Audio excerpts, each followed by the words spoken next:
오늘은 주님이 원하는 마음이라는 제목으로 우리 작년에 힐링 시리즈 말씀을 이어서 말씀을 드리겠는데, 작년에 들었던 내용들 요약하는 시간입니다. 그동안에 여러분 많이 잊어버리셨을 수도 있고, 또 새로 오신 분들, 또 못 들으신 분도 있기 때문에 몇 시간에 걸쳐서 좀 요약을 드리는 두 번째 시간입니다. 힐링은 무엇이라고 말씀을 드렸습니까? 힐링은 그냥 하면은 치유다.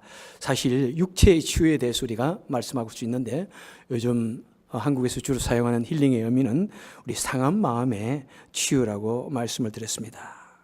자, 그러면 오늘은 마음은 무엇인가 한번 생각을 좀 해보고, 또 어떤 마음을 가져야 되는지에 대해서 생각을 해보겠습니다.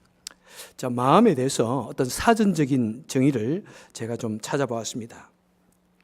마음은 무엇이냐면은, 마음은 어떤 것에 대하여 생각하고 인지하고 기억하고 또 어떤 감정을 가지고 있고 의지를 가지고 있는, 그리고 또한 상상력의 그런 복합체를 말하고, 지능과 의식의 어떤 단면을 말하며, 심지어는 뇌의 모든 인지 과정도 포함한다, 이렇게 말씀합니다. 말이 좀 어렵습니다, 그죠? 왜 이렇게 어렵게 말을 하는지 몰라. 쉽게 말하면은 우리가 생각하고 또 감정을 느끼고 또 어떤 그런 모든 것, 우리 정신이 하고 있는 모든 것을 이끌어서 마음이라고 이야기하고 있습니다. 자, 그럼 이 마음은 어디에 있습니까? 생각은 어디에서 나옵니까? 우리는 머리에서 좀 나온다고 생각합니다. 그죠? 머리에서, 두뇌에서 나오는데, 그럼 마음은 어디에서 나오는 건가요? 마음은 머리에서 나옵니까? 어디서 나옵니까? 1차적으로 우리 보통 심장에서 나온다, 이렇게 종종 말씀합니다. 그래서 이 심장이라는 말의 의미가 뭐냐면은, 마음이 있는, 마음 심자, 장기 장자, 마음이 있는 장기다. 그죠? 그다음 영어로는 심장도 하트고 마음도 하트예요. 그래서 심장에 마음이 있다는 말을 우리는 다 그렇게 인정을 하는 것 같습니다. 자, 심장을 일컬어서 제2의 두뇌라고 불립니다. 그래서 심장은 우리 인간의 감정을 잘 나타내는 장기라고 합니다. 사실 심장을 쪼개어 보면은 그 속에 혈관이 들어있고, 혈관을 펌프질해서 내보내는 이런 것만 있는데, 어때서 우리 심장이 또 제2의 두뇌라고 하고 또 감정을 나타내는 그런 장기라고 하는지 상당히 미스테리가 아닐 수 없습니다. 우리가 이 감정의 어떤 상태에 따라서 어떤 긴장이 되고 또 흥분이 되고 화가 나면은 심장이 펌프질 팍팍팍 합니다. 그죠? 아마 그러니까 분명히 뭔가 심장 속에 우리가 잘 알지 못하지만은 어떤 감정을 주관하는 그런 뉴런들이 있는 것 같아요. 그죠? 어떤 그런 것이 있는 것 같아요. 하여튼 잘 모르지만은. 예. 이 마음이라는 것이 참 복잡하고 알 수 없는 것 같습니다. 사실 누가 마음을 본 사람 있나요? 마음은 이것이다 라고 이렇게 말할 수 있는 것이 잘 없는 것 같아요. 볼 수도 없고 만져서 볼 수도 없고 해부해 볼 수도 없습니다. 가슴을 잘라봐야 거기에는 피와 그죠, 근육 덩어리밖에 없을 것입니다. 그래서 그런데도 불구하고 예로부터 머리는 지성을 상징하고 지성을 주관하고, 가슴은 심장은 감성을 주관한다, 이렇게 말하고 있습니다. 특별히 이 세포기억술이라는 것이 있습니다. 이것은 뭐냐면 아리조나 주립대학 심리학 교수인 게리 슈왈츠라는 사람이 주장을 했는데요. 우리 사람은 이 두뇌만을 통해서 어떤 것을 기억하는 것이 아니라는 것입니다. 우리 모든 이 장기들이 기억을 하고 있답니다. 여러분 그거 아세요? 사실 운동하는 사람들도 열심히 운동, 1만 번의 법칙, 그죠? 1만 번 연습을 하면은 근육이 기억을 해가지고 친다고 이야기합니다. 저는 그것도 어느 정도 의미가 있다고 생각해요. 그래서 누가 먼저 1만 번의 정확한 방법으로 스윙을 연습하고 어떤 자세를 연습하느냐에 따라서 성공할 수도 있고 그렇지 못할 수도 있다, 이렇게 이야기하지 않습니까? 그것은 근육이, 내 머리보다 근육이 그것을 기억한다는 것입니다. 그런데 이 게리 슈왈츠라는 사람이 무엇을 발견했냐면은, 요즘에 심장 이식 수술을 하지 않습니까?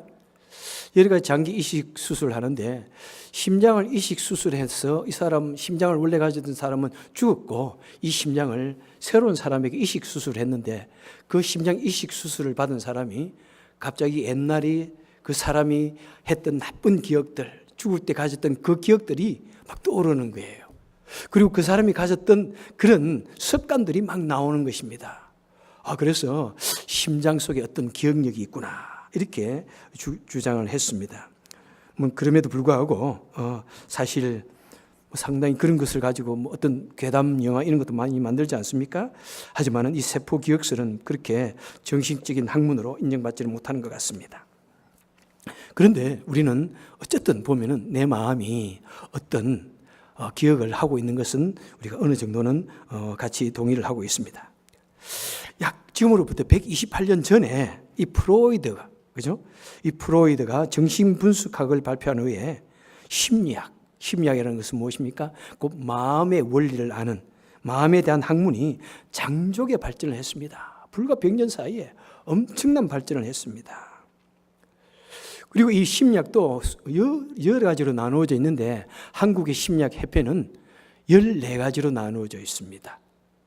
그래서 14가지 보니까 임상심리학, 상담심리학 이러면서 보니까 여성심리학이 있어요. 그래서 쭉 보는데 그런데 남성심리학이 없어. 그래서 왜 남성심리학이 없을까? 이거 성차별인가? 요즘 남자들이 얼마나 스트레스가 많은데? 미국에는 심리학의 분야를 몇 가지로 나누는지 아십니까? 무려 52가지로 나눴어요. 얼마나 많은지. 거기에다 보니까 여성 심리학은 있는데 남성 심리학이 없어요. 우리 중에 누구든지 남성 심리학을 연구해가지고 발표하고 전문가가 될 수 있습니다. 남성들, 50대에 들어선 남성의 그 심리 상태, 가정으로서의 심리, 아버지의 심리, 왜 없을지 나 이해가 안 가요, 도저히. 이해가 안 가. 예. 그것은 아마 남자들이 주로 그동안 심리학을 많이 공부하다 보니까 우리 남자들이 너무 단세포라서 연구할 것도 없다 이랬는지 난 모르겠어요. 아니면은 남자들은 그런 거 연구하지 마. 남자들에서 몰라도 돼. 그건지 아니면 남자를 너무 자세히 알려고 하지 마. 이건지 그냥 내버려도 이건지 나는 모르겠어요. 왜 없는지는 한번 연구해 볼 가치가 있는 것 같습니다. 그렇지만은 이 심리학이라는 말이 불과 이 세상에 나타난 지가 130년이 그 정도밖에 안 되는데 물론 프로이드 이전에도 있었습니다. 그 선생님도 있었는데 그런데 이 심리학이라는 단어가 나오기 이전부터 우리 성경에서는 수천 년 전에 예수님 당시에 그리고 예수님 오시기 전 그런 이전에 이미 성경에서는 마음이라는 것에 대해서 얼마나 많은 것을 말씀해 주고 있는지 모릅니다. 심리라는 말이 단어라는 것은 없었지만은 사실 성경도 수많은 주제를 우리에게 말해주고 있지만은 하나님에 관해서 천지창조에 관해서 그다음에 죽음의 문제에 관해서 죄의 문제에 대해서 말해주지만은 그 중에 인간의 심리에 대해서도 많은 것을 말씀해 주고 있습니다. 그래서 때로는 심리학을 나오고 나서 우리 기독교가 마치 상담 심리를 공부하는 것처럼 말하지만은 사실은 심리라는 말이 나오기 전부터 우리 기독교가 그것을 먼저 정립했어야 돼요. 먼저 정립을 해가지고 상한 마음의 치유 이런 것이 나왔어야 되는데 그런데 이 세상에 그 심리학이라는 단어가 나온 이후에 우리가 연구하게 되니까 때로는 보수주의 학자들이 목사님들이 심리학을 공부하면 안 돼. 심리학으로 하면 안 돼 이러는데 사실은 그럴 거 없는 것 같아요. 심리학도 하나님이 우리에게 주신 일반 은총적인 학문이고 성경에서는 이미 기독교적인 그런 심리학을 우리에게 많이 말씀해 주고 있다는 사실입니다. 왜 그렇습니까? 바로 하나님께서 우리 사람을 창조하셨기 때문입니다. 하나님께서 사람을 창조하셨고 그 마음도 창조하셨기 때문에 바로 하나님은 우리 사람에 대해서 우리 마음에 대해서 누구보다도 잘 아시고 계십니다. 그래서 사람의 마음이 무엇인지 사람의 가치와 중요성이 무엇인지에 대해서 아주 자세히 말씀해 줍니다. 그래서 열왕기상 8장 39절에 보니까 주만 홀로 사람의 마음을 아십니다. 주만 홀로 사람의 마음을 다 아십니다. 이렇게 말씀하고 있습니다. 하나님만이 정말 사람의 마음을 아시는 분이라는 것입니다. 사람의 마음을 잘 안다가 아닙니다. 다 안다고 말씀하고 있습니다. 다에다가 아주 액센트를 주셔야 돼요. 하나님 우리의 마음을 다 아십니다, 여러분. 내가 아무리 마음을 숨기고 아무리 아닌 척하고 그래도 하나님은 우리 마음을 다 알고 계십니다. 그래서 우리가 이 성경을 잘 연구하면, 그죠? 굳이 세상의 심리학을 공부하지 않아도 사람의 마음을 잘 파악할 수 있는 것입니다. 이 목회라는 것이 무엇입니까? 우리 마음을, 사람의 마음을 잘 알아서 그 마음 속에 하나님의 말씀을 넣어주는 것이, 이것이 목회 아닙니까? 그러니까 우리가 사람의 마음을 잘 아는 것 참 중요합니다. 목사뿐만 아니라 이 세상에 살아가는 모든 사람들은 사람의 마음을 잘 알아야 됩니다. 사업장에서 세일을 하시는 분들은 탁 어떤 사람이 사업장에 탁 들어올 때 그 사람이 어떤 유행의 사람인지를 먼저 딱 파악을 해야 됩니다. 주도적인 사람이 탁 들어오면은 그 주도적인 사람 옆에 가가지고 무엇을 도와드릴까요? 어떻게 도와드릴까요? 막 이런 말을 해야만 이 사람이 좋아합니다. 그런데 어떤 사람은 매우 은둔행의 사람이 있습니다. 아주 소극적인 사람이 있습니다. 그런데 그런 사람에게 가가지고 무엇을 도와드릴까요? 어떻게 도와드릴까요? 그러면은 매우 귀찮아요. 돈 받음이. 그러면서 다시 오지 않을지도 모릅니다. 그건 굉장히 중요하죠. 그래서 가정에서 아버지로서 자녀들이 다 내 속에 내 피를 가지고 태어난 자녀이지만 어떤 자녀들은 매우 태어나면서부터 성격이 활발한 자녀가 있고 어떤 아이는 태어나면서부터 말 한마디 하기 싫어하고 부끄러워하는 내성적인 아이가 있습니다. 그것을 똑같이 취급을 하면 안 되는 거예요. 그죠? 이 아이에게는 이렇게 대해주고 저 아이에게 저렇게 대해주는 것. 다 그러니까 심리학을 어느 정도 공부를 해야 됩니다. 그래서 여성이 남자보다 좀 더 마음이 복잡한가요? 좀 더 변화가 무성한가요? 그래서 여성의 심리학이 있는지 몰라요. 남성들이요. 그래서 여성 심리학을 공부하시기 바랍니다. 남성들이 아멘 안 하네요? 남성들이요. 여성 심리학을 공부하시기 바랍니다. 이상하네요. 다시 할게요. 남성들이요. 여성 심리학을 공부하시기 바랍니다. 끝까지 별로네요. 여성들이요, 남편의 심리학을 공부하시기 바랍니다. 여자들이 훨씬 저는 마음에 들어요. 이번에 제가 거기 가정교회 세미나에 지난주에 다녀왔지 않습니까? 그 목사님이 얼마나 무섭게 하는지 대답할 때 대답을 안 하면은 교만한 자여 이러시더라고요. 목사가 목사를 막 야단을 치는 거야. 마음에 악랄함이 있는 자여. 크게 대답 안 합니까? 그래서 거기서 실컷 훈련받고 왔어요. 마음에 교만함이 있고 마음이 순수하지 못할 때 크게 성경을 읽지도 않냐고 대답도 안 한대요. 믿습니까? 주여, 어떻게 하면 좋겠습니까? 자, 근데 그 말이 맞는 것 같아요. 정말 대답을 잘하는 사람은 순수하고 뭐든지 잘하는데 점잔을 빼고 있는 사람들은 참 이 다루기가 힘들어요. 예, 오케이. 자, 남성 심리학을 정말 공부해야 될 것 같아요, 이제. 자, 그런 우리 마음, 그죠? 그래서 사람의 심리학에 대해서 심리를 잘 공부하는 것 참 우리 인간 사회를 살아가는 데 있어서 너무나 중요한 것 같습니다. 너무나 중요한 것 같습니다. 목자, 목녀뿐만 아니라 또 목원들도 또 성도들도 우리가 여러 사람을 만나면서 살아가는데, 그죠? 여러 종류의 사람을 만나면서 살아가는데 내만 생각할 것이 아니라 다른 사람의 마음이 어떤지를 생각하는 것, 이것이 우리 인간관계의 가장 기본 법칙 아닙니까? 자, 그러면 성경은 사람의 마음에 대해서 무엇이라고 말합니까? 첫째, 마음이 곧 인격이라고 이렇게 말씀합니다. 마태복음 15장 18절에 보니까 사람의 입에서 나오는 것들은 마음에서 나오나니, 그래서 말하는 그것이 곧 우리 마음이다. 마음이 곧 인격이다. 그리고 누가복음 6장 45절에서는 선한 마음은 마음에 쌓은 선에서 선을 내고 악한 자는 그 쌓은 악에서 악을 내나니 이는 마음에 가득한 것이 입으로 나옴이라. 물론 우리가 사람을 처음 만났을 때 좀 점잖게 말하기도 하고 좀 얼굴을 가기도 하고 하지만은 사람을 오래 사귀다 보면은 계속해서 말하는 것이 그 사람 입에서 나오는 것이 마음에서 나오는 것이구나. 그래서 겉모습을 가지고 때로는 속 사람을 판단하게 되는 것은 무엇입니까? 그 사람의 말과 언행을 보고 판단하게 되는 것이죠. 그래서 모든 인격의 근원은 마음입니다. 사람의 마음에 있는 것이 겉으로 말과 행위로 드러납니다. 그런데 때로는 그렇지 않은 것도 그렇지 않은 사람들도 참 많습니다. 여러분, 어떤 사람은 어떤 목적을 가지고 자신을 잘 숨기더라고요. 잘 숨깁니다. 정말 굉장히 그런 것을 좋게 말하면 자기 관리라고도 할 수 있는데 또 나쁘게 말하면 그렇지도 않습니다. 그죠? 자기를 잘 숨기는 사람은 어떤 사람은 한 3년까지 가더라고요. 3년까지 가는데 참 나중에는 그죠? 그것이 이제 드러나기도 하고 합니다.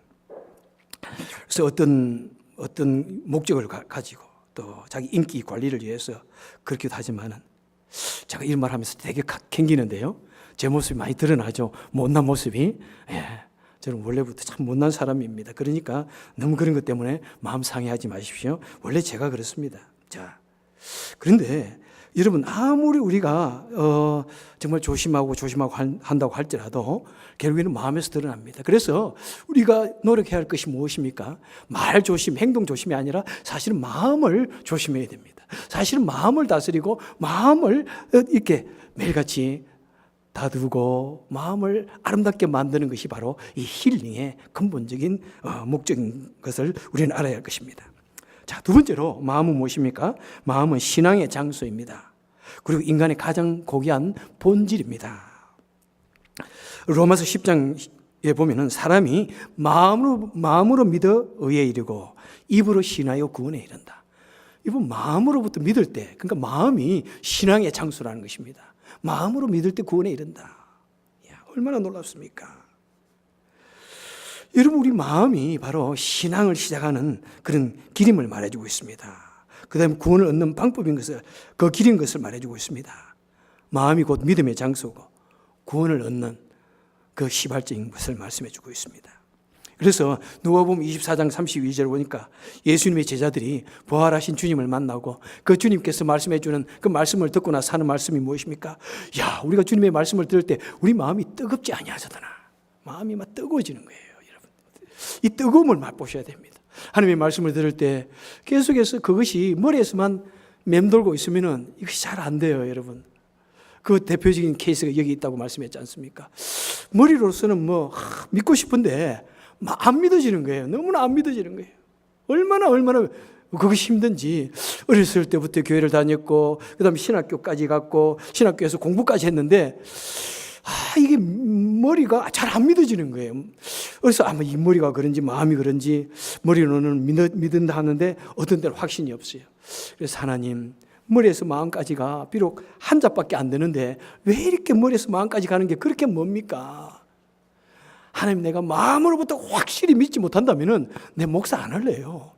그리고 그냥 미국으로 도망을 왔습니다. 그래서 약 7년 동안 그 기도를 한 7년에 걸쳐서 믿음의 신앙의 그 전의를 제가 이렇게 방황을 하다가 결국은 하나님께서 마음에 강력하게 폭탄과 같이 내 마음에 들어오셔서 날 믿게 하셔가지고 그래서 제가 다시 신학 공부를 하고 목사가 됐습니다. 이렇게 멀쩡한 사람이 목사가 되어서 이렇게 일을 너무 기쁘게 즐겁게 가고 있습니다. 여러분, 이 마음 바로 신앙의 장소입니다. 그래서 정말 뭔가 잘 안 믿어질 때, 마음으로부터 믿어지지 않을 때 우리는 하나님, 내가 하나님을 마음으로부터 믿기를 원합니다. 우리가 기도하면서 주님께 매달려야 하는 것입니다. 자, 왜 그렇습니까? 사무엘상 16장 7절을 보니까 사람은 외모를 보거니와 나 여호와는 중심을 보느니라. 우리 하나님께서는 우리 중심을 항상 보시면서 내 마음이 얼마나 주님을 가까이 간절히 사모하느냐, 얼마나 주님 닮기를 사모하느냐, 그것을 보신다는 것입니다. 그리고 예수님께서는 마음이 가난하고 깨끗한 마음을 가진 사람이 하나님을 만난다고 이렇게 말씀하고 있습니다. 끊임없이 우리는 우리 마음을 잘 관리하고 다루어야 합니다. 그래서 하나님을 만날 수가 있습니다. 마음을 다하고 목숨을 다하고 뜻을 다하여 하나님을 어떻게 하라고요? 사랑하라고 말씀하고 있습니다. 다른 것 아니에요. 마음을 다하고, 똑같은 표현입니다. 마음을 다하고 목숨을 다하고 뜻을 다하는 것이 전 인격적인 whole person 적인 그런 의미에서 하나님을 사랑하라, 마음으로부터 사랑하는 그런 의미입니다. 그래서 조직신학자인 루이스 불급은 마음을 신앙의 장소다 이렇게 말합니다. 여러분, 모든 우리의 신앙은 마음에서부터 뭔가 잘 모르지만 머리로서 잘 이해가 안 되지만 마음에서 뭔가 있는 것 같아. 뭔가 머리로서는 다 알 수가 없어요. 왜? 우리 사람은 너무나 제한적인 존재이고 하나님은 너무나 무한하신 존재고 우리 인간은 육적인 존재예요. 하나님은 영적인 분이시기 때문에 우리 머리로서는 다 알 수는 없습니다. 담담 논리는 알 수 없지만 마음으로 또 뭔가 계신 것 같아. 그리고 마음에 뭔가 확신이 있을 때 하나님께서 감동을 주실 때 우리는 그때 믿음의 놀라운 이 활동이 내 마음속에서 막 이렇게 움직이게 되는 것입니다. 그래서 하나님을 믿게 되어지는 것이고 그 주님을 위해서 생명조차도 내어놓을 수 있는 그런 신앙인이 될 수가 있는 것입니다. 히브리서 기자는 참 마음과 온전한 믿음을 하나님 앞에 나아가자 이렇게 말씀합니다. 참 마음이 꼭 뭐냐면은 온전한 믿음이라고 이렇게 말씀합니다. 마음과 믿음은 결국 뗄 수 없는 한 부류입니다.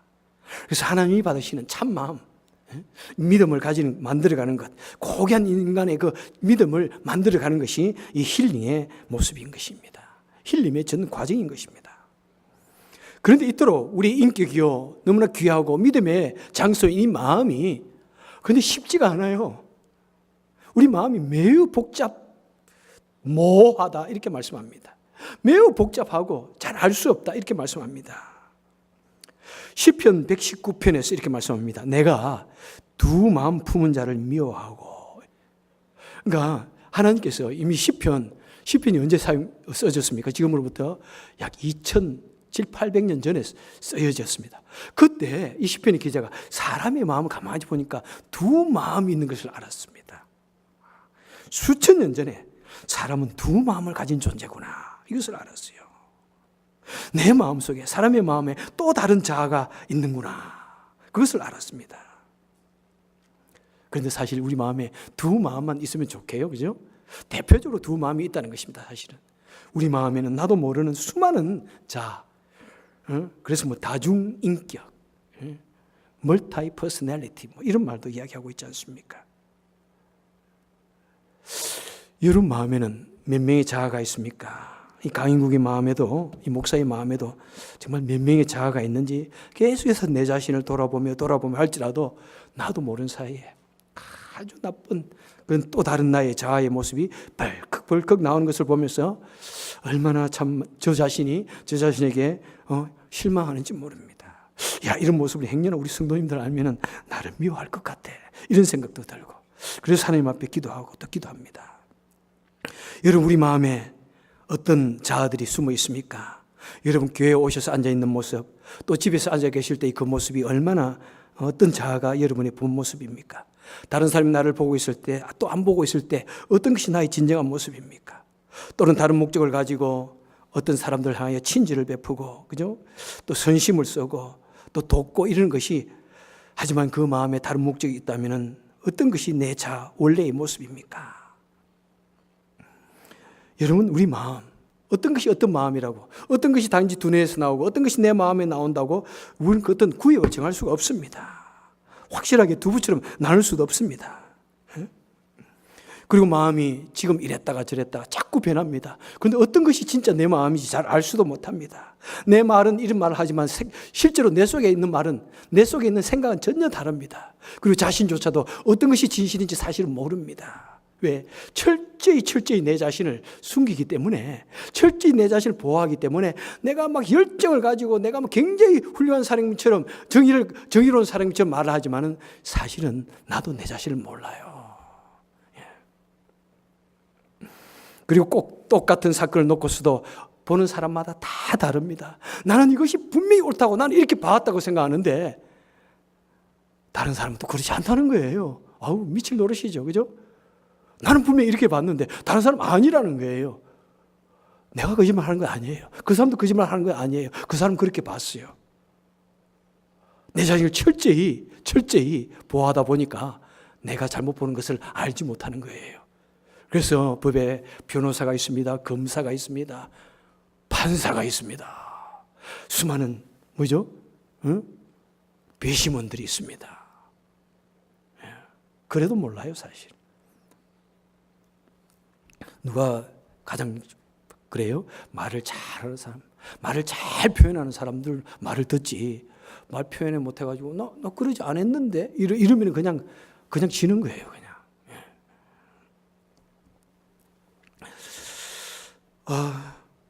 참 마음, 이렇게 자주 변하는 마음, 어떤 것이 진짜일까요? 겉으로 드러나 있는 나의 마음, 내 마음속에 숨어 있는 나의 마음, 누가 진짜일까요?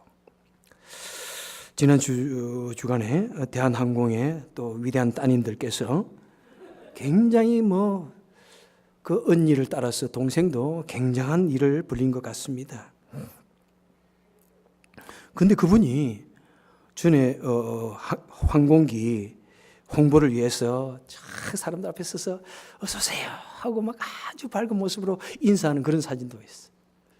그리고 일일 항공기 승무원이 되어가지고 사람들에게 막 이 비행기에서 어떻게 안전수칙을 막 하는 것, 그런 거 보니까 너무 천진난만해 보이고 참 이뻐 보여요. 그런데 자기가 그 회사의 전무라고 회장의 딸이라고 자기보다 20살이나 많은 임원 직원을 향해서 악을 쓰면서 욕을 하고, 그죠? 야단을 치고 신곡 광고 대행업장에게 물컵을 던지면서 아나무인의 행동을 하는 그런 모습들, 악을 파락파락 지는 것을 어떻게 또 녹음해가지고, 그걸 또 언제 녹음했는지, 참 조심해야 돼요, 여러분. 언제 소리 지를 때 탁 어떻게 바로 누르는가 봐요. 그러니까 그것을 다 녹음해가지고 또 들려주고. 그러니까 지금 대한항공 회장실에 지금 방음 장치를 한답니다. 왜냐하면 소리를 질러도 밖에 나가지 않게. 여러분 어떤 것이 진짜일까요? 그래서 막 기자들이 와서 거기서 취재를 하니까 기자들 앞에서 고개를 싹 숙이면서 죄송합니다. 제가 어리석었습니다. 너무나 착하고 이렇게 정말 죄송한 마음으로 고개를 숙이는 모습을 보면서 어떤 것이 그 여인의 진짜 모습일까? 정말 그 여인이 원래는 매우 착하고 그랬는데 그런데 그냥 자칫 잘못 자신 컨트롤 못해가지고 그런 게 있을까? 그죠? 잘 모르는 거죠. 너무나 착했는데 그냥 계속해서 아버지, 언니들 하는 행동 보고 자기도 나도 그래 볼까 해가지고 한번 짐짓 그런 것인지 참 알기가 쉽지 않습니다. 그죠? 그리고 베드로전서 3장 4절에서 오직 마음에 숨은 사람을 온유하고 안정한 심령에 썩지 않을 것을 알아. 내 마음속에 숨은 사람이 있다고 말하고 있습니다. 와, 지금 2000년 전에 이런 말을 할 수 있을까요? 누가 말했다고요? 베드로가 이런 말을 했어요. 야, 사람의 마음에 보니까 숨은 사람이 있대. 예? 베드로가 어떤 사람이에요? 국민학교도 안 나온 사람이에요. 그 당시 물론 국민학교를 없었지만은 남 높고 기억자도 몰랐으니까 학교 근처 못 간 사람이에요. 근처는 갔을 수도 있겠죠. 물론 제대로 학문을 배우지 못한 사람입니다. 그 다음 심리학의 심자도 모르는 사람이고요. 마음의 복잡한 그런 원리를 모르는 사람입니다. 그런 그가 야, 사람의 마음속에 숨은 자가 있구나 이런 말을 했다는 것입니다. 여러분 얼마나 놀랍습니까? 얼마나 놀라워요. 예? 사람이 많이 보니까 겉이 다르고 속이 다르고 숨은 사람을 가슴에 품고 살아가며 시침을 떼고 살아가는 그런 사람들이 있는 존재인 것을 베드로가 프로이드가 막 130년 전에 말해가지고 이렇게 막 말을 하는데 그는 2000년 전에 이미 그런 말을 했다는 것입니다. 어떤 것이 우리의 진정한 마음일까요? 지난주 미국에서 있은 일입니다. 로이스 리에스라는 56세 된 여성은 도박 중독에 걸렸습니다. 56세 된 여성이랍니다. 여성 심리학을 공부해야 될 것 같네요. 아무래도. 자, 그 도박을 말리는 남편. 도박하지 마, 망해. 그러면서 계속 말렸습니다. 그런데 이 여인이 얼마나 무서운 여인인지 자신이 도박을 말리는 남편을 살해했어요. 그리고 남편이 크레딧 카드 가지고 와서 막 도박을 하고 돈을 다 잃고 그리고 정신을 차리니까 야, 내가 왜 이랬지? 자신이 그것을 합리화하고 완전 범죄를 꿈꾸잖아요. 어쩌다가 자신이랑 비슷한 여인을 만나가지고는 그렇구나, 이 여인이 나라고 생각하고 죽였습니다. 또 그 여인을 죽여가지고 어떻게 마치 자기 남편과 그 여인이 같이 죽은 것처럼 이렇게 꾸몄어요. 무섭죠? 그 여인을 이제 체포한 그 현장에 경찰이 이런 말을 합니다. 로이스의 겉모습만 보면은 인자한 할머니 같지만은 그녀는 차가운 살인자입니다.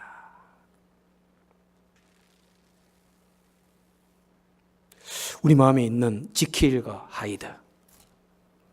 어떤 것이 내 모습일까요, 여러분? 누가 진짜일까요? 두 모습의 사나이. 가장 그것을 하기 쉬운 것이 우리 목사들이죠, 그죠? 하나님을 두려워하지 않으면요, 무서운 일을 저지릅니다. 요즘 한국의 미투 운동에 한국이 발칵 뒤집어지고 있는데 이제 얼마나 더 많은 목사들이 이제 밝혀질 건지. 교회는 그렇게 커도 하나님을 두려워하지 않으면은 결국에는 세상 앞에 이렇게 드러날 수밖에 없는 것입니다. 목사뿐만 아니라, 그죠? 사람 앞에서 인기 관리를 해야 하는 사람들은 더 그런 일이 많은 것 같아요. 여러분, 이렇게 우리 사람의 마음에는 매우 상반적이고 모순적인 그런 것이 있습니다. 내 마음에 사랑하는 마음과 미움이 동시에 있습니다. 이 사람을 매우 사랑하는데 그런데 미워. 특별히 여러분 남편이 그렇지 않나요? 예? 또 우리 자녀들이 정말 이쁜데 어떤 때는 미워. 그죠? 그 다음에 어떤 데 하나님을 잘 믿고 싶은데 그런데 그렇게 되지 않아. 불신앙이 또 동시에 있습니다. 어떤 심리학자는 말합니다. 사람의 껍질을 70번씩 7번을 벗길지라도 이것이 그 사람의 본심이라고 할 수 있는 것이 없다고 말하고 있습니다. 여러분, 두 마음이라든지 내 속에 숨어있는 자아라든지 이런 말들이 지금 현대인들이 얼마나 많이 쓰고 있는 말입니까? 그죠? 심리, 마음이라 그러면 이런 말이 그냥 나오지 않습니까? 그런데 이 말이 이미 수천 년 전에 성경에 기록되어져 가지고 사용되어졌다는 것입니다. 그것을 우리가 깊이 인지하지 못했을 따름이에요, 여러분. 그러니까 우리가 성경만 잘 연구해도 우리 내 마음에 대해서, 인간의 심리에 대해서 잘 알 수 있다는 것입니다. 그래서 우리 마음속에 닫혀있는, 내 마음에 숨어있는 또 다른 자아, 내 마음속에 있는 두 얼굴, 이것을 잘 찾아내가지고 이것을 치유하고 건강한 자아, 내 속 사람과 끝이 거의 같아지도록 만드는 이것이 바로 힐링의 가장 중요한 목표입니다. 조금 마음을 듣고 내 마음이 힐링되어졌어, 조금 기분이 좋아, 이게 절대로 아닙니다. 자, 이토록 그 귀한 마음이, 그런데 어떻게 됩니까? 그 귀한 마음이 또 추한 것이 된다는 것입니다. 예레미야 17장 9절에 보니까 만물보다 거짓되고 심히 부패한 것은 마음이다.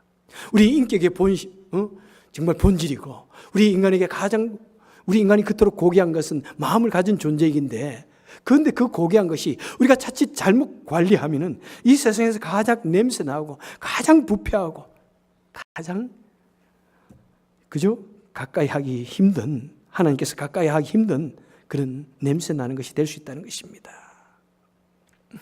여러분, 우리 마음이 자칫 잘못 관리하면은 어쩌면 이 세상에서 어떤 것보다도 악취가 나고 추한 것이 된다고 주님이 도저히 용납할 수 없는, 정말 같이 할 수 없는 그런 존재가 될 수 있다고 이야기하고 있습니다. 그래서 여러분, 우리 인생이 정말 하나님이 기뻐하시는 마음, 하나님이 기뻐하시는 그런 인격, 그런 신앙이 될 수 있도록 끊임없이 우리는 관리를 해줘야 됩니다. 여러분, 이 세상의 것을 잘 관리해 주지 않으면 어떻게 될까요?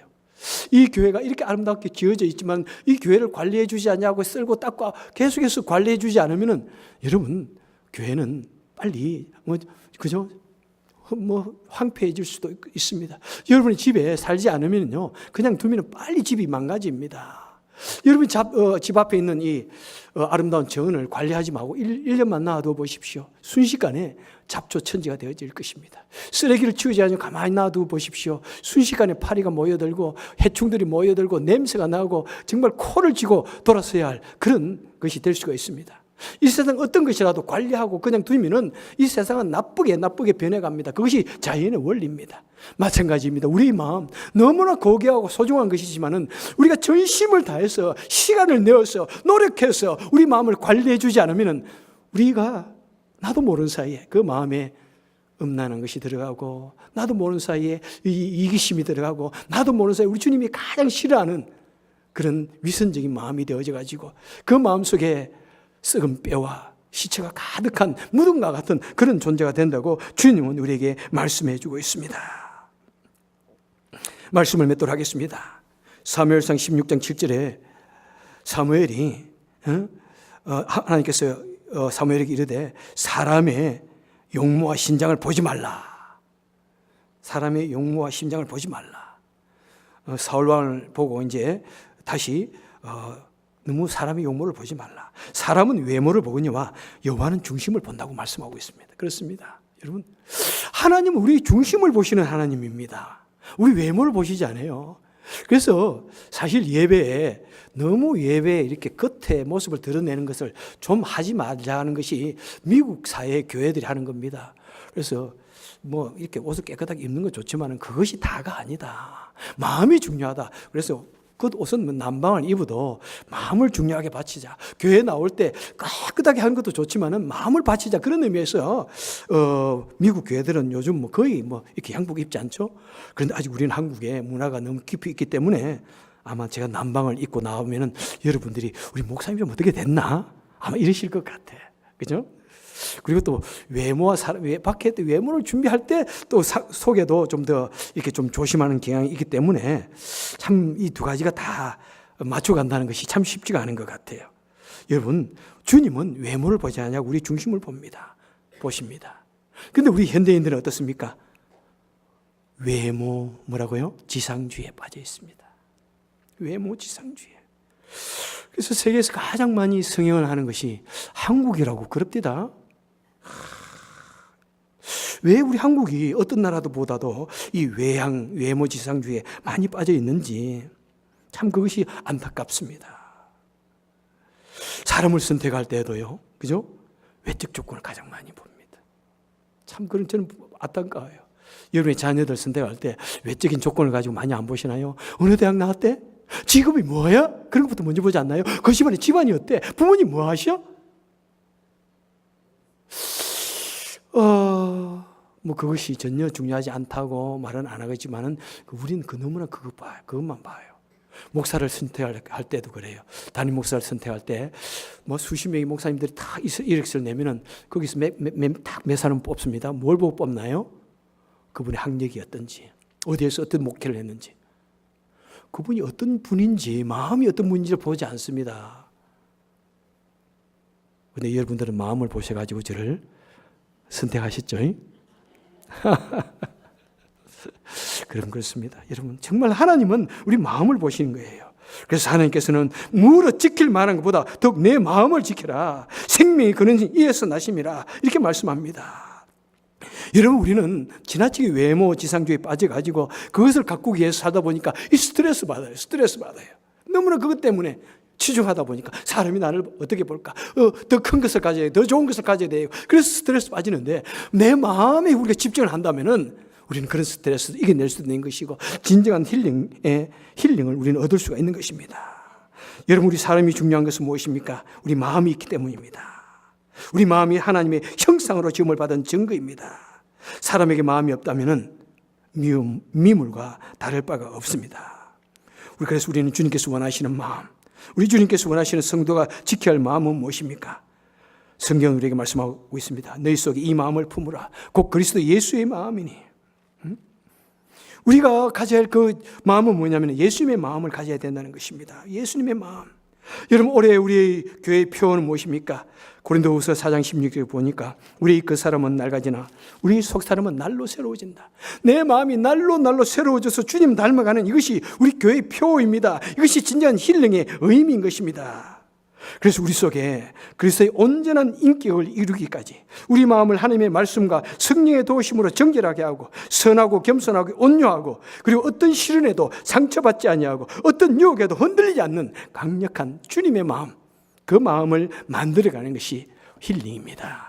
그래서 올해도 정말 우리 마음을 주님 닮아가고 그래서 어떤 것에도 쉽게 마음 상처받지 않냐고 그냥 믿음의 전사로서 살아가는 우리 마음을 만들어 가시기를, 그래서 주님이 기뻐하시는 우리 성도님들 되시기를 주님의 이름으로 축원해 드립니다.